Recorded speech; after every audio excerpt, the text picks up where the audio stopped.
ont prévenu une intervention militaire au Niger serait une déclaration de guerre à leurs deux pays, une réponse aux menaces de la CEDEAO. Vous venez d'en parler. On écoute Abdoulaye Maïga, le porte-parole du gouvernement malien.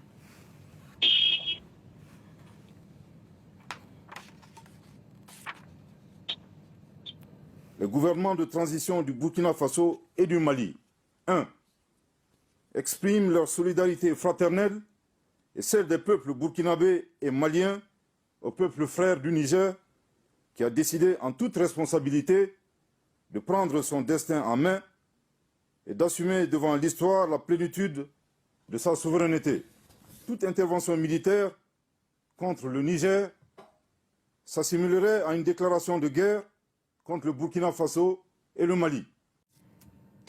Amadou Ange Karaoubarou, qu'est-ce que vous pensez de ces menaces? Pour moi, ce n'est pas des menaces, ça fait rire en fait. Parce que le Mali et le Burkina, pour moi, on n'a pas de frontière avec ces deux pays-là. Nous sommes frontaliers de l'État islamique et de Jinim, de Yadagali. Donc pour moi, ce ne sont pas des pays comme ça qui vont intimider la communauté internationale, ni le Niger, ni le président Bazoum.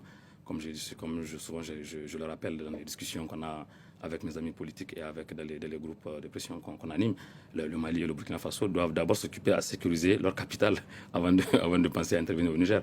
Donc je pense que c'est un coup d'épée dans l'eau, comme on le dit. C'est juste des fanfaronnades. Ils sont habitués, on est habitué à les entendre fanfaronner. C'est normal, ils sont à Bamako dans les salons climatisés. Leur pays leur échappe complètement. Donc nous, on n'est pas du tout étonnés. En fait, la junte malienne et burkinabé nous font plus rire pour le moment qu'autre chose, quoi.